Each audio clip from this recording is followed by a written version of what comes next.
Hey everyone, this is RC3000 and welcome back to my Let's Play of Ratchet Clank. In the last episode, we went back to planet Batalia. We explored a bit and we destroyed those bombers using a turret that the plumber allowed us to use, and also gave us the metal detector as a reward. And in this episode, let's have some vacations in Pokitaru. Our twist, that's what we were gonna do, but we find right here that this planet is being polluted by the Blarg.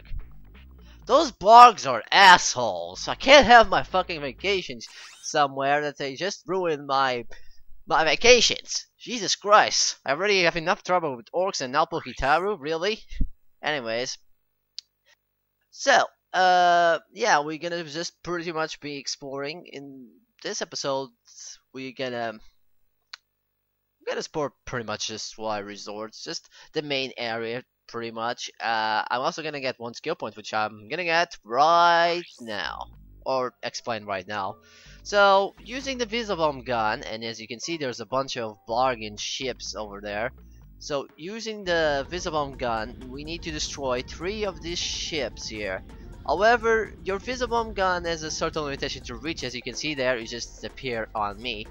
So you have to be pretty careful. And just like I said, we need to destroy 3 of them. So we need to shoot these spark ships 3 times. And as you can see, they will drop parachutes with ammo and sometimes health. That is actually for something that we're gonna do later in this episode. But for now, I'll just focus on this skill point for a bit, if I can get it, because it's kind of hard because these ships are actually pretty fast. But if you time it the Visibomb right, you can use the circle button to make it explode, and the explosion will be enough to destroy it. Ah, I missed that one. And I just did something wrong. I'm stupid. Apparently, I forgot that apparently the Visibomb has inverted controls when it comes to up and down. I don't know why. I'm missing a lot. Anyway, jump cut to the try. I'm gonna do it.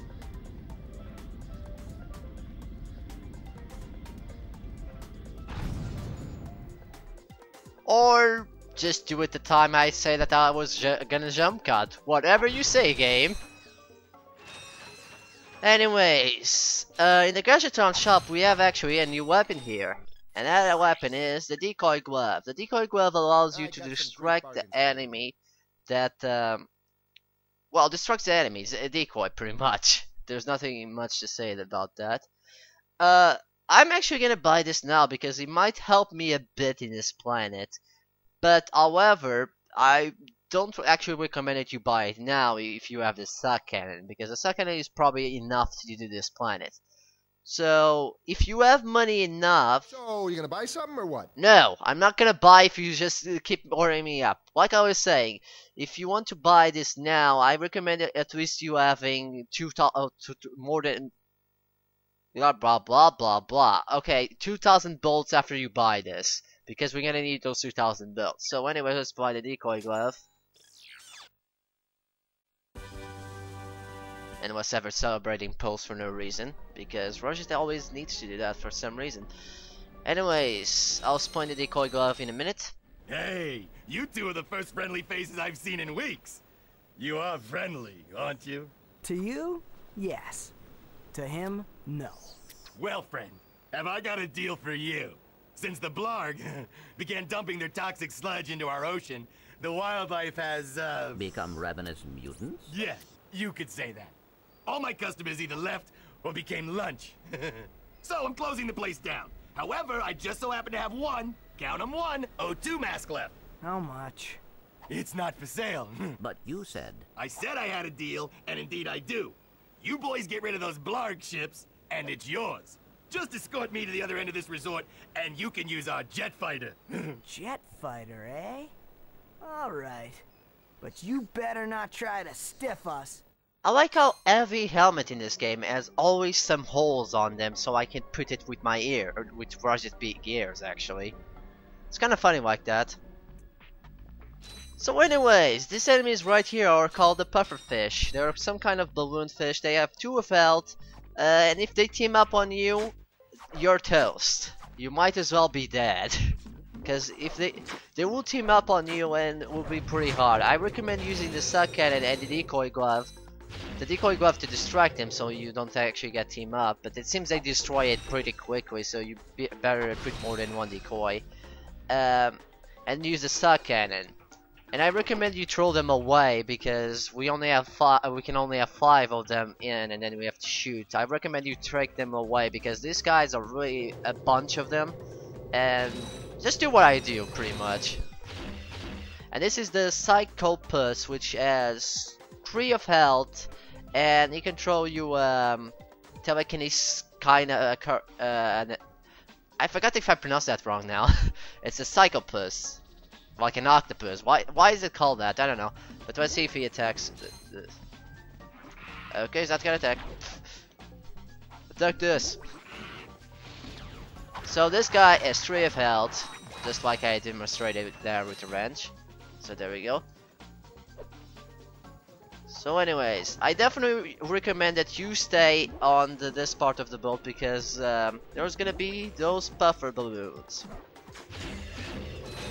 So if you have the decoy on, this should not, and use the suck cannon, this shouldn't be too hard.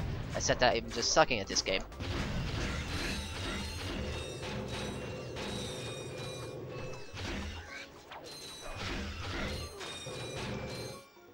I hate when I screw up like that, but whatever, it's just 1 damage, and plus I'm gonna get another attack pretty soon. Actually, for that matter, you know what? I said that the Sonic Summoner is not that useful, but might as well use it here. These guys are annoying as shit, so might as well we keep that gadget.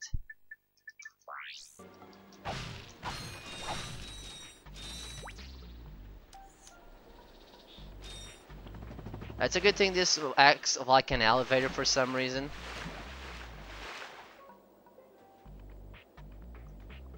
So yeah, Pokitaru is actually a bit hard if you're not using the suck cannon or the decoy glove. Okay, mostly the suck cannon.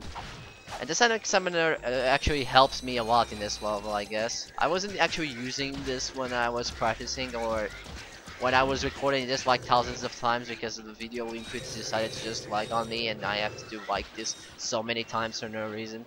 Okay, technically this is only the 3rd tape, but you know.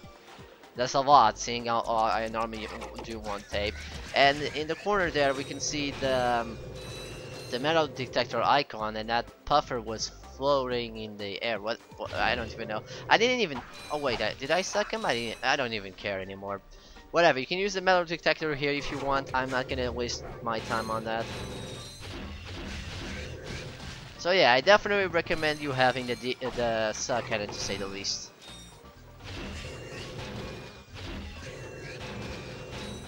Also, I like the soundtrack in Pokitaru, which is actually the same soundtrack for Veldin, but it's a bit remix, and it sounds more tropical. If you listen for a bit. Actually, I'll put the volume a bit higher so you can hear it better.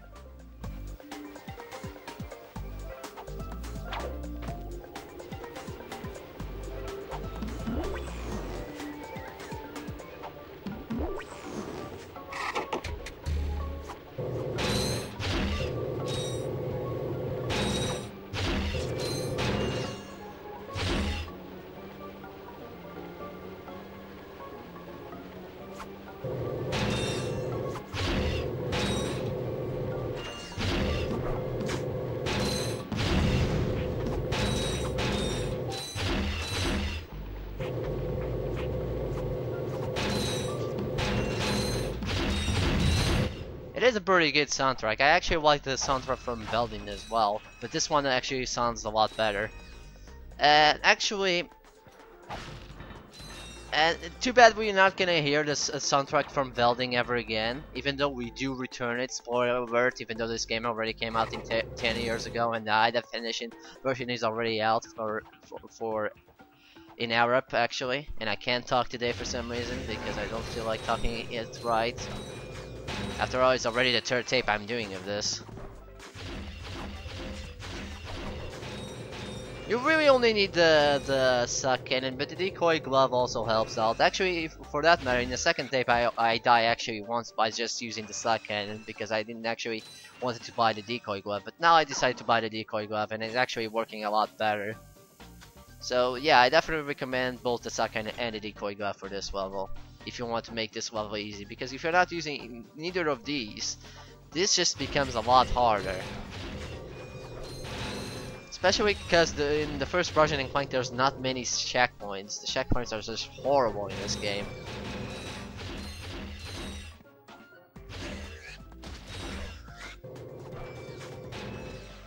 And with that, we're done. We're here. Now where's that fighter? Right there in that locked garage. One tourist crashes a jet and wham! Lawsuit. That lock is unlike any I have seen. Very astute observation, Mr. Shiny. I can't open it either. I don't trust the tourist, and the board of directors don't trust me. So we have a little problem. We have a little problem. I just want the O2 mask. So if you can't open up the lock, that's your problem. Now cough up the mask. Well, I can see that you really wanted to fly our jet. So I'll tell you what. Go talk to Bob at his Robo Shack. He knows about these locks. So let's talk to Bob, and this is the reason why you need 2,000 builds, because he's gonna sell you something for 2,000 builds. So here we go. Well, what do we got here?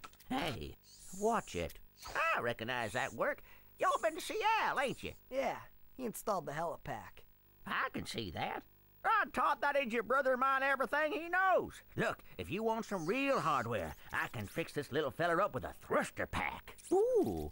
Will it help us get past that weird lock by the fighter garage? Ah, you know about those gizmos, huh? Well, it sure as heck will. It's got a real special power slam move built right in. It's a good thing I need this to get to that jet, or you'd be out of luck, pal. I've got it. I'll have you fixed up faster than a horny toad a hopping. Well, there you are, little buddy. Better than new. That's right. I am the man. Yeah, not bad. Ornitoad, really? Okay, I know the Ornitoad is actually one of the first enemies we encounter in Veldin, which I actually didn't bio him back on the time, but well, we'll be seeing him later. But why does Insomniac name Ornitoad? Yeah, that's totally not an innuendo in at least. But anyways, we got the thruster pack. The thruster pack works pretty much like the heli pack. You have your high jump, you have your strength jump, and you have your glide after you double tap the button. So, or rather, just hold the X button. But there's something that the thruster pack does. Well, there's a lot of stuff that the thruster pack does in this game, actually. For starters, your double jump is a lot higher. The second thing is that you can do the strength jump while in air only in this game for some reason. Why they taking that out in Ratchet Clank 2, I have no clue. The other thing that was also exclusive for this game is if you double tap the X button, you can hover. This is pretty useful to walk around the ice surface so you don't slide, and actually they actually recommend using that. Actually, that was probably why they made this, but it's not available on Ratchet Clank 2 from there on either. Also, while doing this over mode, you can press either the L2 or the R2 button to strafe. So yeah, this is the only way you can strafe in this game. Obviously, I know why they take that off in the Ratchet Clank 2 and 3, because, well, you already have your walking sideways. Why would you need that for glide? But I guess it would be useful against snow levels, but then again, there was no sliding parts in Ratchet Clank 2 or 3, if I remember correctly. Actually, no, there is a sliding in Ratchet Clank 3, but that's with Clank, so it doesn't really matter. Then again, Clank does have the thruster pack, so why does he use it? Oh well, I'm not gonna question. Anyways, the other move that you can do with the thruster pack that you cannot do with the heli pack. Also, one thing, the high jump for the thruster pack is a lot smaller than with the heli pack, so just keep that in mind. Anyways, the other thing that you can do with the thruster pack, like he said, it allows us to open this switch by pressing the X button and the R1 button. Now, I don't recommend using that as attack, even though in the scenes that you can see at the beginning of the game, you like in the start menu, you just wait a bit and will just show you see Ratchet attacking with this. This does not work as an attack. I'm just telling you right now. Anyways, let's use the jet plane. Now, if you remember, like I said, you need the pilot helmet in order to control this. And in a few episodes, or a few episodes ago, I said that the pilot helmet. Why do you need the pilot helmet to pilot this? Well, apparently, you really need this because there's no controls on this plane. You actually have to use the pilot helmet because the pilot helmet actually allows you to control the ship with your mind. And that's awesome. Why does the game itself doesn't really tell me that? If it wasn't for Project Wiki, I wouldn't have known that. But apparently yes. But anyways, talk about the controls about this. I can't really speak today. Anyways, to turbo, use the X button. You can shoot. You can use your regular shot using the square button, and you can shoot missiles using the circle button. The lock-on takes a long time, especially against moving things, so it takes a long time to use the lock-on of the rocket. Destroying the regular ships, like we saw with that skill point, gives you either health, or like that actually, health, or the gadgeton boxes, which gives you missiles. So yeah. Now these red boxes, which are the health, were actually the original boxes for the nanotech, which I actually saw doing the trailer for this game. Actually, I'm not sure if that was the E3 trailer. Maybe it was. I don't know. It's just that was how the nanotech boxes look like, and they didn't change it for this for some reason. But that doesn't really matter. Anyways, our mission is to destroy the ships here. And they are shown in the radar. Speaking of the radar, next to the radar we have the health, which is that bar. As you can see, you barely take any damage for this, so your health is not a problem in this thing. So just focus on the ships. But if you need missile ammo, you can always pick it up, destroy some things, and get the gadgeton boxes so you can get ammo. Simple enough. So anyway, we'll speed this thing up.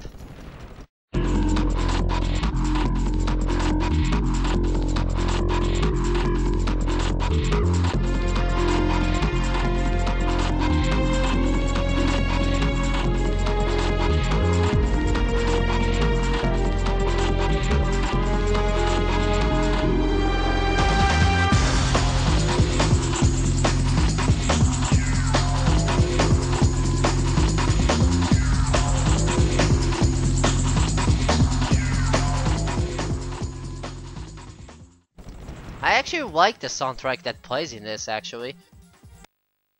Well, I guess that should do it. Here you go. It's about time. So yeah, the O2 mask, it allows us to breathe in space, and breathe underwater, and breathe in toxic planets like Planet Orxen. And each time I talk about Planet Orxen, I should always say the press Planet Orxen. And the Gladiator, which I don't actually mind it there. But that's for another Let's Play, so. So anyways, this is all for this episode. In the next episode, we're gonna get the gold bolt here. And the skill point, the other skill point that we have here. But before we do all that, we're gonna continue exploring this area which leads us to the sewers of Pokitaru. Or rather, the Zawai Resort. So I'll see you next time. So bye bye.